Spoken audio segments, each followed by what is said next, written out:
Benedict has announced the Year of the Priest, beginning on the Feast of the Sacred Heart this year and ending next year on the Feast of the Sacred Heart.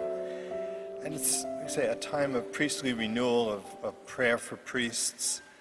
And when I was in the seminary, I always remember this odd story that I read when I was on retreat up in Spencer.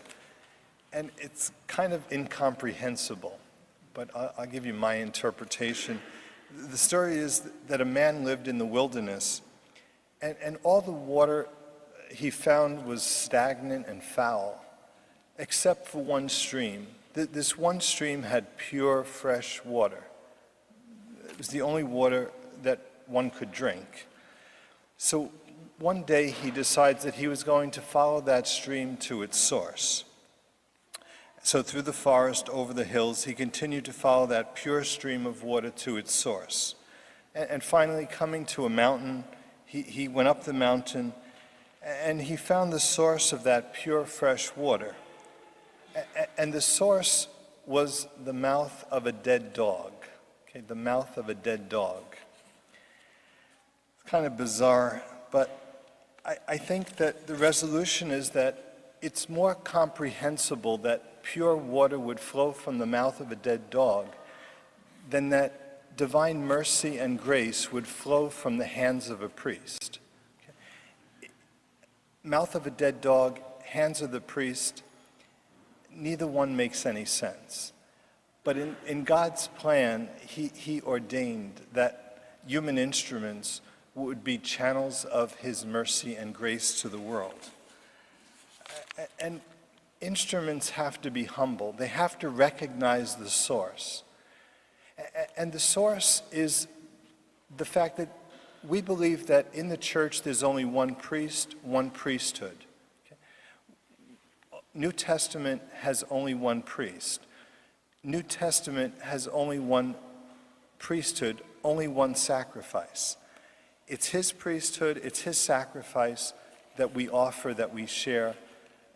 It's his priesthood that functions in the church.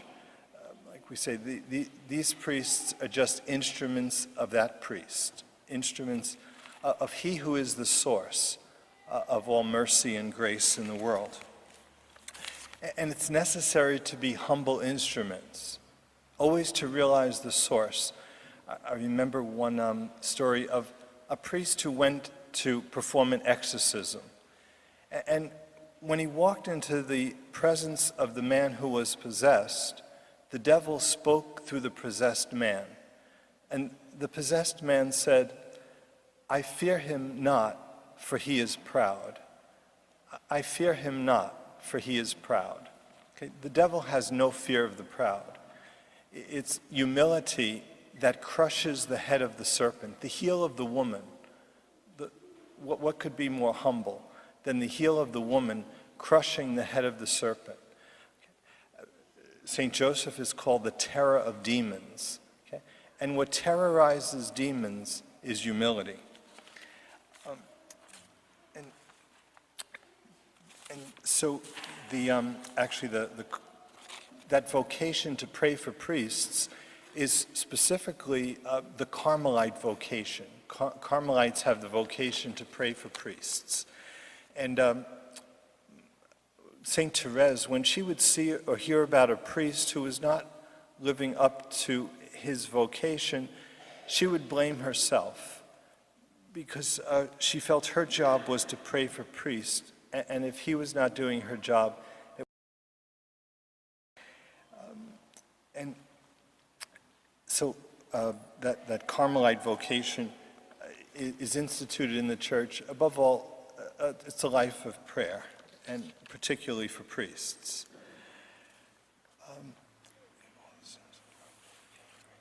And when she heard of a priest who had left the priesthood, she was sorrowful because of all the sins, she said, that would not be forgiven, all the graces that would not be received. That wounded her very much. In the Old Testament, there were many priests, but they all belonged to one tribe, the tribe of Levi. Okay, there were 12 tribes in Israel, but the Levitical priesthood belonged to the family of Levi, that tribe, one of the priest who functioned in the temple belonged to the tribe of Levi. And that function was passed on by heredity. It was passed on by belonging to that family of Levi. One priest, Father Mitch Pacwa, jokes, he says that in the Old Testament, the priesthood is in Levi's genes. Okay, it's in Levi's genes. Okay, that's okay. But like we say, in the New Testament, the priesthood is in Jesus Christ. And he is both sacrifice and priest. On the cross, the perfect priest offers the perfect sacrifice of himself on the cross. Old Testament, it's the priest, and the sacrifice is lambs, bulls, goats, things that could never take away sins. They merely prefigured Christ and his priesthood. But in the New Testament, Jesus Christ on the cross is priest, sacrifice, victim, and at the Mass, it's his priesthood, his victimhood through the sacraments. It's his sacrifice that bears fruit for us today. Now, this week we celebrate the feast of St. John Marie Vianney.